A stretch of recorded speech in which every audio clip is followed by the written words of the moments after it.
Hello, everybody. I'm Aaron Simmons, and this is Philosophy for Where We Find Ourselves, April 5th, 2020. Today is Palm Sunday, and that means for Christians around the world, it's the beginning of Holy Week. This is where we find ourselves. We are in a world that has changed. I don't think it will always be this way, but for right now, we're having to navigate the world in isolation, and yet, hopefully it provides for us opportunities to come together in thought, to come together in practice, even though we cannot come together as bodies in shared spaces. With that said, I want to share with you two different philosophers that I think can help us today think about something that is not reserved only for religious ideas and theological conceptions, but is intrinsic to human existence as such. And that is the notion of worship. David Foster Wallace, in his commencement address to Kenyon College, suggests that everyone worships something.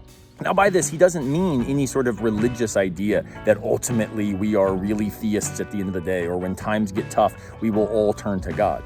Instead, what he means is simply we all have some object of ultimate devotion. We all have something toward which we continue to strive, and in relation to which we adjudicate what is worth doing or not. What is that for you today? Wallace suggests that if it is mundane things like money or power or influence or beauty, that we ultimately will never be pretty enough, never be wealthy enough, never have enough, never be smart enough to finally make ourselves stop feeling like a fraud, to make ourselves recognize that we can be content with who we are rather than constantly struggling and striving to become something that we're not. Instead, he recommends that we find objects of devotion, objects of worship, that propel us beyond ourselves, that get us out of ourselves, and remind us of our own limitations so that we do not get tempted by the egoism of the everyday.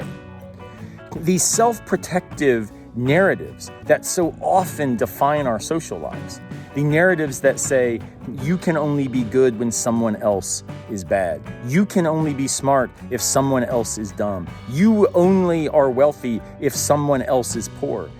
That dichotomous logic is what Wallace invites us to reject and to rethink in light of new gods, as it were, new objects worthy of our worship. And in this way, I think his ideas resonate very well with a contemporary French philosopher named Jean-Luc Marion, who differentiates between the icon and the idol. The icon, says Marion, is what draws us beyond ourselves to something greater. It reminds us of our own humility in order that we can humbly stand in confidence and walk forward toward the good.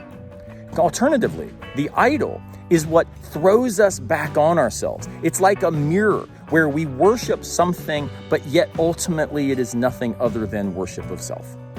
Let me invite you to hear the words of Wallace, to understand the ideas of Marion, as we together try to figure out what is worth our devotion, what is worth our energy, what is worth our time, and ultimately, what is worth the narrative of our very selfhood.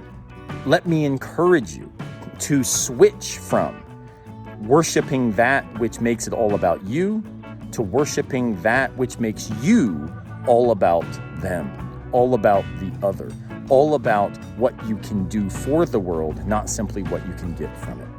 Regardless of our religious identity, we can worship together because we are all able to be oriented toward a future that allows for all of us to flourish, that invites all of us forward in humility and yet invites all of us forward in solidarity. I hope you have a wonderful day, and I will see you tomorrow, unless a piano falls on our heads.